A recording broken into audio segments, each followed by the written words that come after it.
Yes, right. So question is basically, once we have the new coin grades, will we increase or make changes to the pricing and everything and the plan?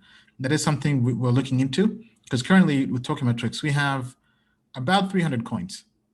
And if we launch this new grading system from the ground up, the coin grade and trader grade, and make it fully automated, our goal would be to get to 3,000 coins and to add new coins as they're being added. So if we do something like that, I think we'll definitely have to revisit the plan, right? Maybe give hodler plan more access and investor plan more access as well. And maybe professional would just get everything. So maybe like the 3,000 coins. Investor plan might get, I don't know, maybe top 500, right?